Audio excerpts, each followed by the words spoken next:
I feel like us Marshallese people are overlooked and we have to put in extra effort to be seen. You're already on international stage. Yeah. Oh, yeah. Yeah. Jeez. How long have you been playing volleyball? I started in 7th grade. Right. But I didn't get playing time my 7th grade year because I was trash. It's hard like seeing everything because you're like in the middle of the court.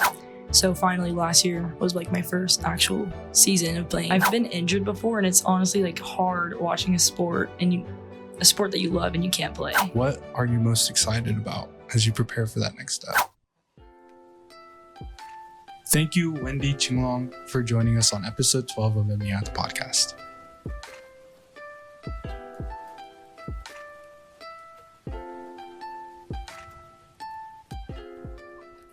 Iakwe, and welcome to episode 12 of MEI the podcast.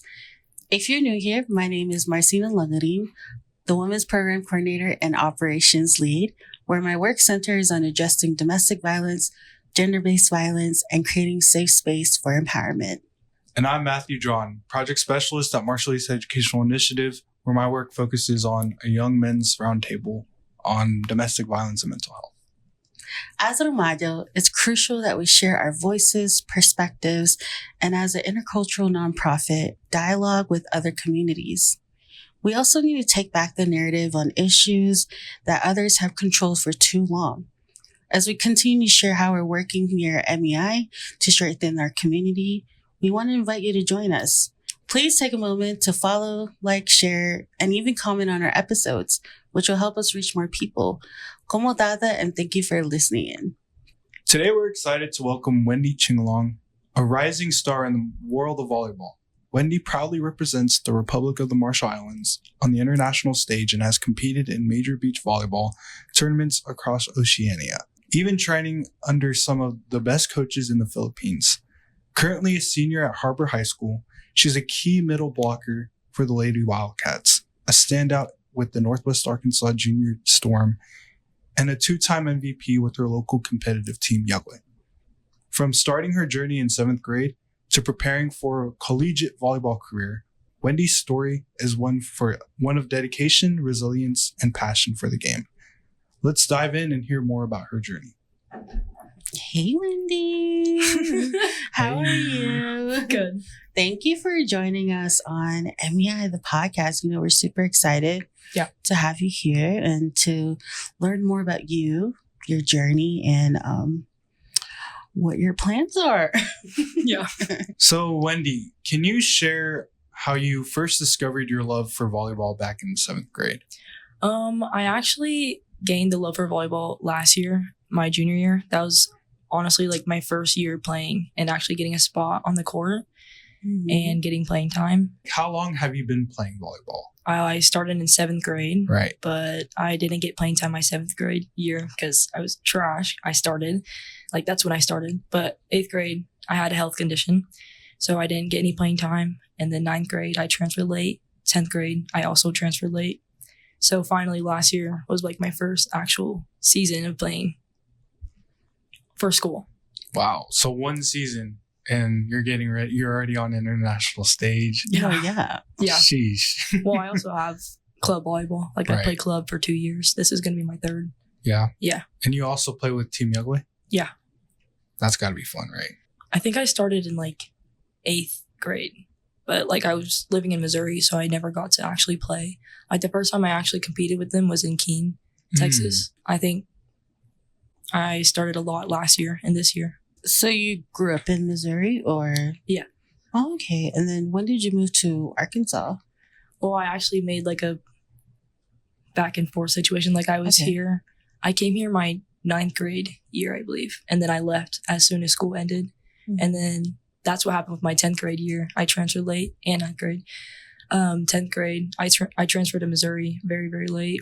And then I came back, I think, in the middle of my sophomore year. Okay. And then, yeah. So you transferred in 9th grade? Yes. You started playing in Missouri? Yeah. Is there anything different about playing in Missouri than playing in Arkansas? A lot of things. Sorry, I interrupted you. No, you're good. You're good. I have a stronger support system here at Harber than I did in Missouri. Considering you didn't have that strong of a support system in Missouri as you do here, what inspired you and what made you want to pursue playing volleyball in Missouri? Nothing. Nothing? No, I honestly was just doing it for fun. Like, what inspired me to play it? Mm-hmm. Probably knowing that my entire family is athletic. It just made me want to like stay in sports and continue to grow and learn more about the sport.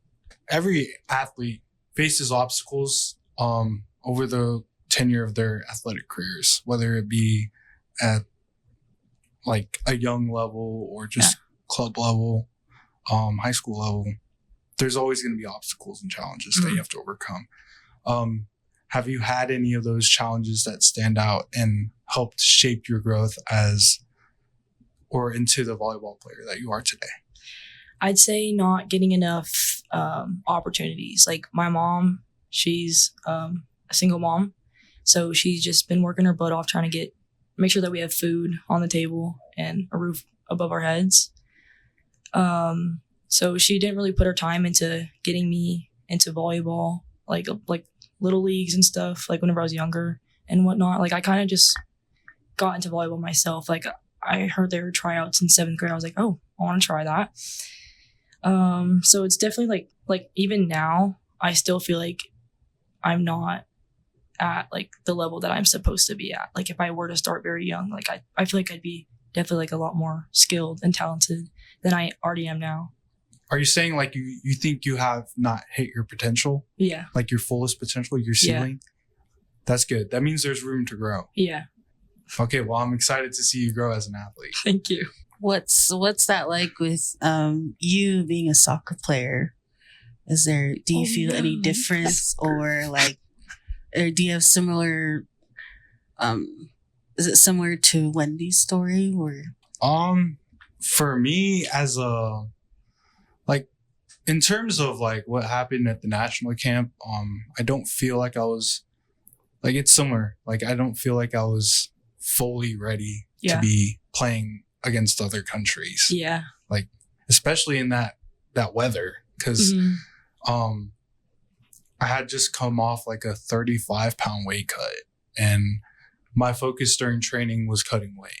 Yeah. And I didn't get as much work with the ball. So I didn't really get to showcase my actual, like the abilities that I know I've had since I was a kid. So yeah, it's similar. You know, I still feel like I have a higher ceiling and I haven't hit that yet. Yeah. So, Wendy, can you share with us about a time where you felt like, you felt like giving up, but you were able to pull through? Probably my first year of club volleyball, because club is like so expensive. Like you go out of state, you have to get a hotel and whatnot. I have like really bad communication skills, so it was kind of difficult for me to, I guess, like get out of my shell and talk to my coaches and ask for help. I honestly just I stayed to myself. And I was just too afraid to ask for help. And do you feel like you've grown out of that? Yeah. I think that's because I have a really good support system, even in club volleyball. Oh, yeah. Yeah. You've trained with some pretty high level top coaches, right? Yeah. Yeah. And this was in the Philippines? Yes. What was that experience like, and how has it shaped your game? It was very difficult, but I feel like it strengthened my mentality. And also playing beach volleyball or practicing beach volleyball, which is something that I don't do. Like I normally play indoor volleyball. Mm-hmm. So it's kind of nerve-wracking for them to bring me and Glacia into that because we normally play indoor. I'd say it was very difficult, like learning the tactics of like beach volleyball and whatnot. And also it was also very difficult training with those high leveled coaches because they like really know what they're doing and they really put us to work. Mm-hmm. But it was good for me and Glacia because we got a lot of reps out of it, and it really taught us like a lot about the sport. And even some things that we like learned, we also use them in indoor volleyball. And me personally, I don't know. Like, I know that there's a difference between texture on the floor, like sand and indoor on the gym. Like, what's the biggest difference? Is that it? That's pretty much the biggest. Oh, weather. Okay. Yeah, because you're outside and it doesn't matter if it's raining, you still have to play. It doesn't matter if it's freaking cold or really hot. You got to play through it. Mm-hmm. Yeah. Yeah, I feel like with sand volleyball, you have to do like, do you do more like conditioning and just endurance training? Because it's like your weight is like going into the sand rather than it's like a leveled field. Yeah. I try playing beach volleyball. It's fun. It's fun because you get to like do that or like you can dive wherever you want. Yeah. Which is super fun. But yeah, I like indoor volleyball. They're both fun. Yeah. So have you ever had to play in the rain? Yes, in Solomon Islands. What? Oh, wow. Solomon. That's cool. I know. He wants to visit there. So I do.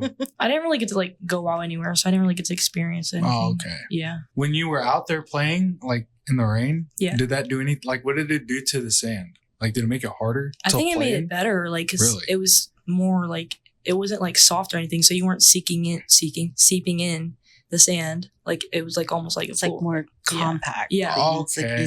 That's cool. So it was very easy to jump. That's a big thing in beach volleyball. You lose your vertical, but yeah, it was a lot easier to run too. So yeah, that's good. Yeah, that's cool to hear. The only bad thing was diving in it. Like it was tough. So rough surface. So knowing that you've traveled internationally, what other countries have you visited for volleyball? Palau. Mm-hmm. Whenever I played in the Oceania Pacific mini games, or not Pacific. Oh yeah, Pacific games. And I did get offered to play in Japan for a U18 tournament. Oh, okay. Beach volleyball as well. Mm-hmm. But I can't attend it because I have school, like season volleyball. Mm-hmm. Yeah. Did you ever go to the Marshall Islands to play? I was supposed to go after Palau to go train with my new partner that was for the Japan tournament. Mm-hmm. But I ended up not going because I can't go to Japan. So there was no point in going. Gotcha. Mm-hmm. Yeah. What has been your favorite memory playing in a different country? I'd say like just me getting closer to my aunt and T-Lynn. Love you. I wasn't like as closer as much as I am now. Like it really brought us together, and it like I've learned like a completely different side of her that I didn't know that she had, and I just enjoyed having her around. I'd say that's a big core memory. Yeah, that's really nice. That's really cool. And you play for Har-Ber. Yeah, the Har-Ber Wildcats. Mm-hmm. What has your journey been like playing for Har-Ber and becoming a key part in the Lady Wildcats volleyball system? Yeah, it was definitely a big shift because I was actually at Springdale last year. Wow. Okay. Yeah, support system is completely different there. Like Coach Lloyd is always there for me and making sure I'm good to go and whatnot.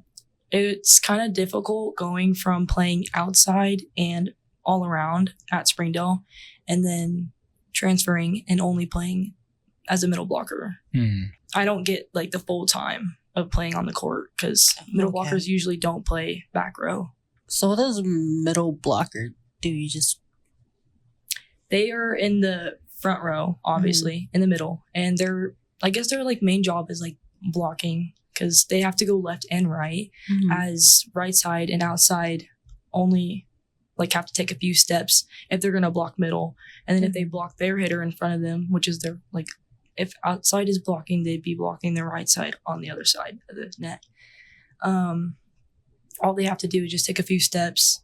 Middle is honestly very difficult. Like it was very hard just switching positions. And yeah, it definitely gasses you out playing middle because you have to go left, right. You have to, it's hard like seeing everything because you're like in the middle of the court. Like when a ball's so you kind of have to do like a, always constantly watching the ball kind of. Yeah. Okay. You get it. Yeah. Thank so, you. like, I don't know the volleyball terminology, but like, like when you're on offense or whatever, like, do you get to spike the ball? Yeah. That's so cool. Yeah. That's like, I've always wanted to like, I don't know. That's sick. Yeah. So you've been playing middle blocker for one season? No, I did play it in 7th grade, but I didn't play And then I did also my sophomore year when I was going to play. Or I did have a little playing time on JV, but because I transferred late, I couldn't play on varsity. But yeah, I played middle there and my sophomore year. And then junior year, my coach put me as an outside because I played outside for my club team that following year. Which position would you prefer? Definitely outside. Like, I love middle, but it's honestly just very I feel like middles don't get enough attention. But that's because you have to have a perfect pass from the back row to be able to get set up. Okay. Yeah. Yeah, when I'm playing volleyball, I'm just like, I got it. But little that I know is each person in a spot has a specific job. Yeah. But for fun, I'm just like, I got it, guys. And then so I'm in everyone's No, that bubble. honestly was me my 7th grade year, and that's probably why I was benched all the time. But hey, you learn as you go, and Yeah. you're now playing internationally, so Yeah. kudos to you. So in addition to, playing in a club outside of school and then being part of Lady Wildcats, how do you balance school, training, travel, and then competing at such a high level? I'm going to be completely honest, just for the sake of the littles. It's very difficult, and I'm honestly not managing it very well. It's very stressful, but I feel like I've been pulling through with everything. It's kind of hard at the moment because my car broke down a couple weeks ago. So that just made it even harder. But I do live really close to Harber, so that's not very hard. But it's hard. We all get through it sometime. It's definitely a struggle. But I do have a great support system from my coaches, my family, my friends. So they've been helping me pull through it. And yeah. I think, having a great support system, it always helps with the balance of everything. And so I'm glad that you have that support. I think it's needed, especially being a student and being a senior. Yeah. I can't imagine, balancing school and everything else. And so, Yeah, I'd say, especially as an athlete, it's very important to have a very strong support system. I have Sina, I have my family, I have Marino. Yeah. It just changes the entire way you look about things and approach things. So I'm glad you have that. Yeah, I'm very grateful. You have the honor that not very many people get to have. And you get to suit up in our nation's flag, and you get to represent the RMI competing against other countries. Yeah. What does that feel like? Amazing. It's definitely an honor. I'm very grateful for all the opportunities I've gotten and been given. I just hope that this rises all these littles to want to follow my steps and want to get there and be able to get the same opportunities and whatnot. You're gonna have fans. Yeah. Are you prepared for that? Yeah. I think you already do. Yeah, I think you might already do. Now I'll be looking at their Instagram and hey, that's Wendy. That's Marino's sister. Yeah. She's out there internationally. And so yeah. Soon they're gonna be like, hey, that's Marino. That's Wendy's brother. But I am very proud of you, and I'm very grateful that we get to have you here on today's episode because, man, to suit up for that badge, I'm speaking from the national camp. There's no other feeling, right? Yeah. It's crazy. It was great. I feel like anytime, we are out there, especially as youth, that grew up in the diaspora, I feel like anytime we are able to represent our country, even at an international or national level, it's such a great feeling because it's you always get that support, near and far. And so it's always refreshing to know that, you'll have support wherever you go in the world. Yeah, I'm very grateful. Tough parts out of the way. It's getting there, Yeah. So And you're planning to take this a step further into the collegiate level. Yeah. What are you most excited about as you prepare for that next step? I'd say becoming independent and like taking steps into life, like learning the real world and also taking steps into adulthood. Mm-hmm. Yeah. It's scary, but I'm also very prepared for it. I think that's always it's always a journey after high school, you know, finding your place, knowing what you want to do, but also going to college, having a job. Yeah. And I feel like it's more, there's more, you have to learn how to balance even more. Yeah. Because you're out there. In college, you have to be more responsible. Like your professors, they won't tell you every day, like, hey, you have homework. Yeah. They'll give you a syllabus at the beginning of the year, and then it's your responsibility to keep up with that. And so time management in college is very important. Huge. It's huge. The first year I struggled, but after, you know, the first year I was just like, okay, I really need to get my ducks in a row because college doesn't play. Like, you're in the big girl era now. And so you really have to learn how to manage time. But I feel like you'll do great because you're doing it now. Yeah. So I feel like you'll easily transition when you go to college. Yeah. That's why it's good to prepare before you go. Yeah, for sure. Yeah. It's a great mindset. Yeah. Sure, like, you know, like when you're late to practice, so some kind of consequence you got to deal with. So that's a good thing to have in your practice. Yeah. Where do you see your volleyball career taking you in the next 5 years? So after college? Yeah. I just feel like I'll just like find a job and just stick to Team Yole for sure. And if I do get recruited for more Pacific mini games or what's it called? Microgames? Yeah, microgames. Pacific mini games and micro games. If I do get recruited and called out for that, then I'll definitely go. For sure. Yeah. I'm looking forward to, actually, I don't know. I haven't had like a crazy desire to watch volleyball, but like I feel like I do now. So. Good. Yeah, good. Yeah. You didn't watch whenever they won the micro games, the girls? I heard about it and I shared it, but unfortunately I didn't watch it. Yeah, that was crazy. You watched it, right? Yeah, I didn't get to play. I was too young. So what was that like when you watched it? Very like nerve-wracking. Like I just wanted to be there so bad. Like it's kind of hard watching a sport. Like I've been injured before, and it's honestly like hard watching a sport a sport that you love and you can't play. Like I just wanted to be out there and like just wanted to represent my country and play my heart out, but I couldn't. I was behind the screen watching, but it's okay. They did great from afar. Yeah, they did great. I'm proud of them. And now you're doing it. Yeah, but I actually haven't been able to play indoor yet. We haven't brought an indoor team yet because the expenses and whatnot. So they've been only bringing beach volleyball because you only bring 2 people because beach volleyball is 2 people. Okay. Yeah. Who is your partner for the RMI? I had 2.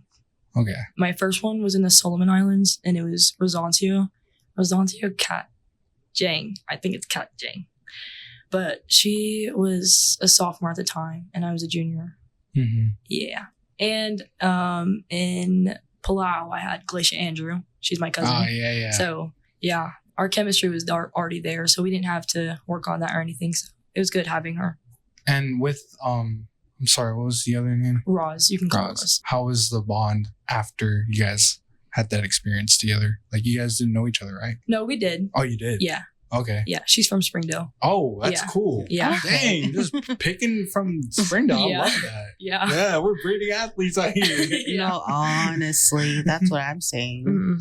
Like, I feel like most of the athletes that are picked are from Springdale, Arkansas. Yeah.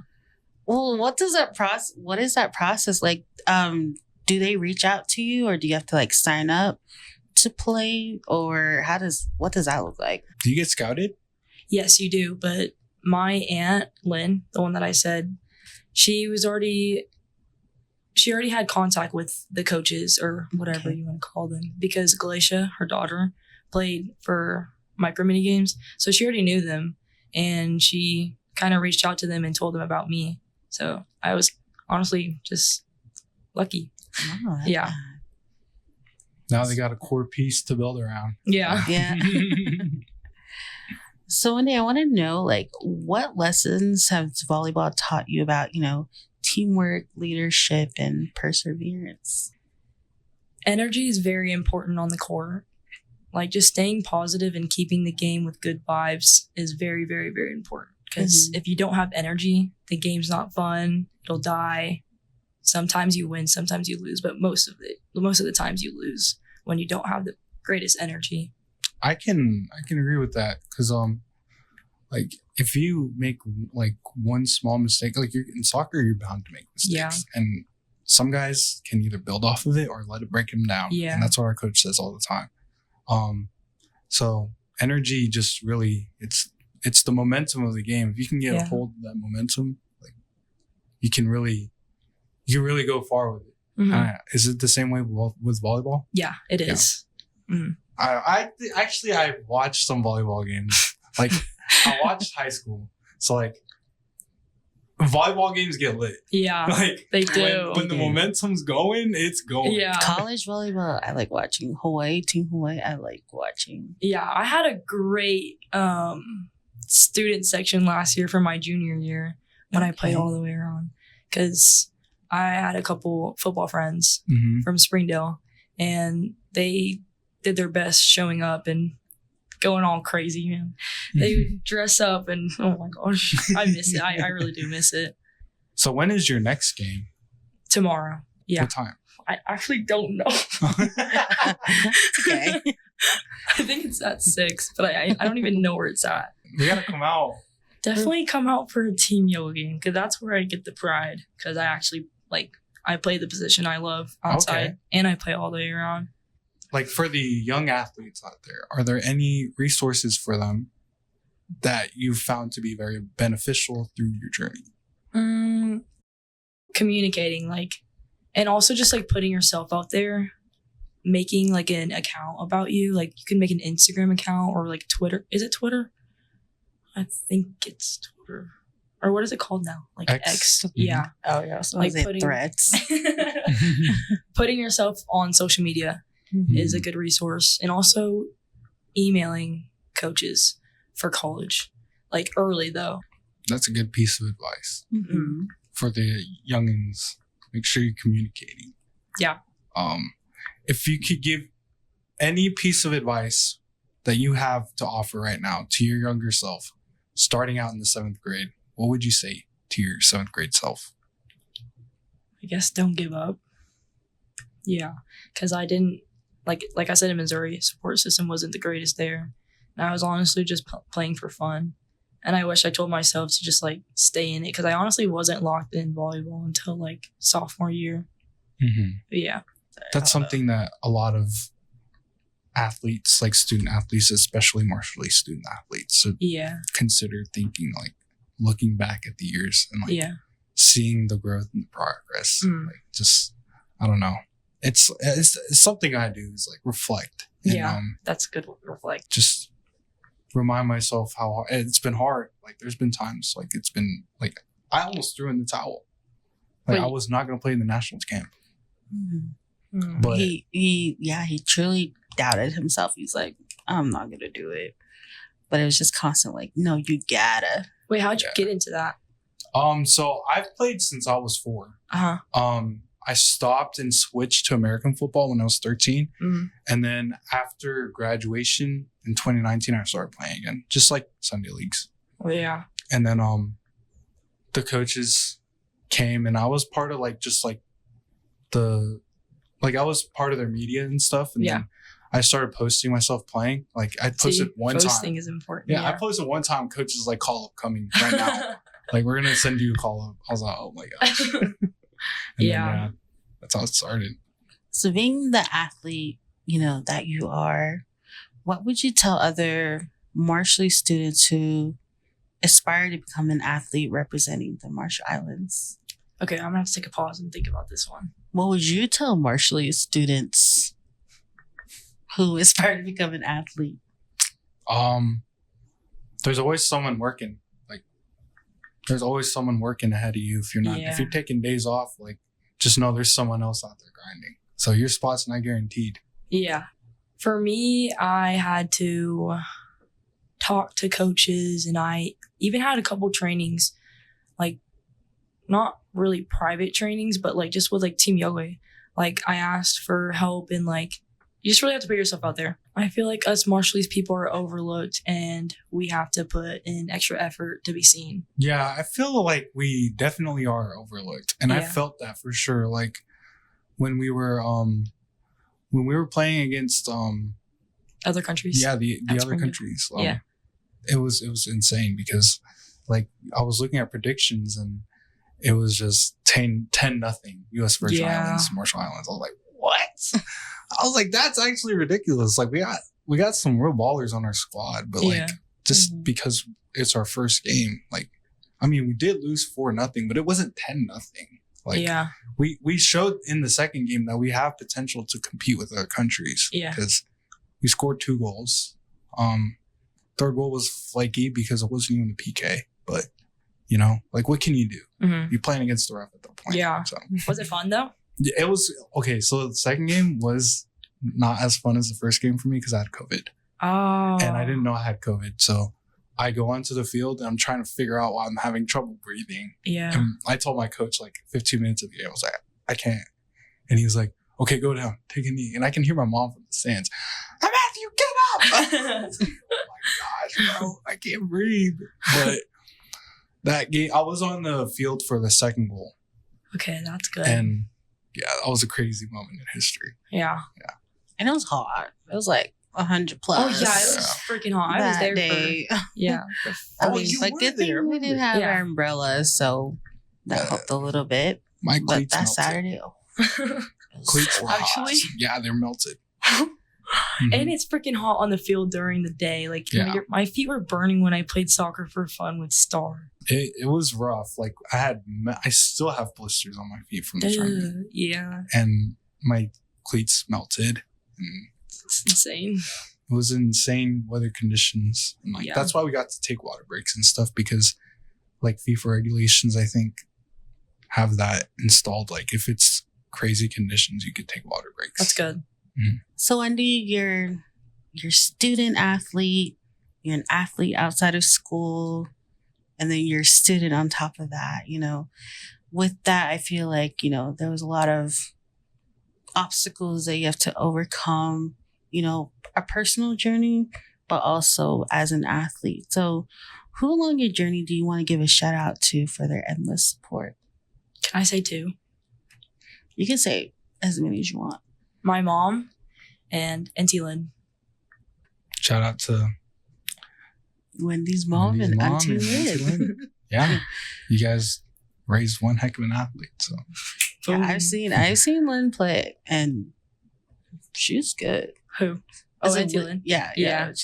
She's also a better still coach. Yeah. Like, I feel like she's such a good coach, and it's so nice to know that, you know, she's able to travel with you guys and be that support, but also on the fun side, be your fun auntie. And so, well, it's kind of like, it could be bad, but it's also very, very good. But bad because she's my aunt, so she can say whatever she wants.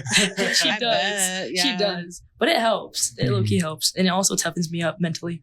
Mm-hmm. Man, Auntie Lynn's just building athletes, building monsters, sending them to the RMI and let's go. Yeah. Exactly. Freaking love her. So before we conclude this episode, was there any last words that you wanted to share with the audience, with students, or just in general? Probably the littles, like for the girls. Stick in volleyball. And also, if you want training, I got you. There you go. Indoor. Oh, and beach. I could do beach too. Yeah. Our beach would be outside. Yeah. Well, that concludes our episode for today. Today, we heard from a young Marshallese student athlete who is not only serving aces in the sand, but also inspiring other young minds to face our challenges. You can't spike a ball without an approach. Wendy's story reminds us of true resilience and dreams that continue to rise from our people. Despite barriers in history, Wendy, we're so grateful you joined us on MEI the podcast today and shared your entire journey and just who you are as a student athlete and even as a person. Yeah. We can't wait to see what the future holds for you. We're excited to see you grow as an athlete and as a young woman, a young Marshallese woman, and to see what you do for our country. Yeah. So thank you for being with us. Thank you for having me. If you want to support, learn more, or get involved, we encourage you to connect with local organizations serving the Marshallese community here in Northwest Arkansas. Until next time, remember, our stories matter, our voices are strong, and together we rise. Be sure to follow our YouTube channel and subscribe to MEI the podcast on Spotify, Apple Podcasts, and iHeartRadio. Thank you for tuning in to MEI the podcast. We're your hosts, Marcina Matthew, and as always, we'll catch you next time. Yes, sir.